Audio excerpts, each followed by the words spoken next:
అన్నమయ్య జిల్లా తంబళ్లపల్లి నియోజకవర్గం ములకల చెరువు ఎక్సైజ్ సిఐ హిమబిందు సస్పెండ్ అయ్యారు. ఇటీవల ఈ ప్రాంతాల్లో పోలీసులు నకిలీ మద్యం తయారీ స్థావరాన్ని సీజ్ చేశారు. ఈ నకిలీ మద్యం తయారీ స్థావరాన్ని గుర్తించడంతో సిఐ హిమబిందు అలసత్వం వహించారనే కారణంతో ఉన్నతాధికారులు ఆమెపై చర్యలు తీసుకున్నారు. నకిలీ మద్యం తయారీలో ఉన్న లిక్కర్ మాఫియాకు సిఐ సహకరించారని కూడా ఆరోపణలొచ్చాయి. సస్పెండ్ అయిన హిమబిందును విజయవాడ ఎక్సైజ్ కమిషనర్ ఆఫీస్ కు అటాచ్ చేస్తూ ప్రభుత్వం ఉత్తర్వులు జారీ చేసింది. ములకల చెరువు ఎక్సైజ్ సిఐగా లక్కిరెడ్డిపల్లె ఎక్సైజ్ సిఐ కిషోర్ కు అదనపు బాధ్యతలు అప్పగించారు.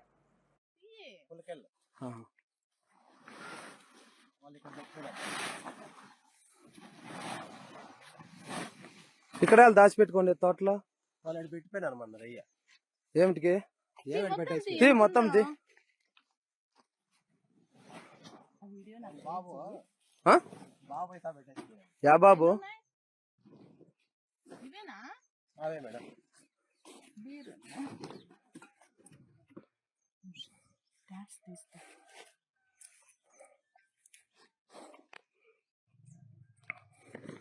మీ తోటలో ఎందుకు పెట్టుకున్నారు ఇవి?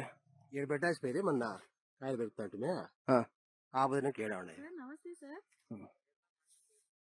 కేక్ ఇక్కడ ఒక 4 బాక్సులు దొరికినాయి సార్ తోటలో, దానిమ్మ తోటలో. వెంకటరెడ్డి తోట ఓనర్. మీరు సప్లై ఇస్తారంటున్నారా? దాన్ని చెప్పినారు, అలా వచ్చినాడు ఆ మనిషి కూడా చెప్పు కావాలంటే వచ్చినారు.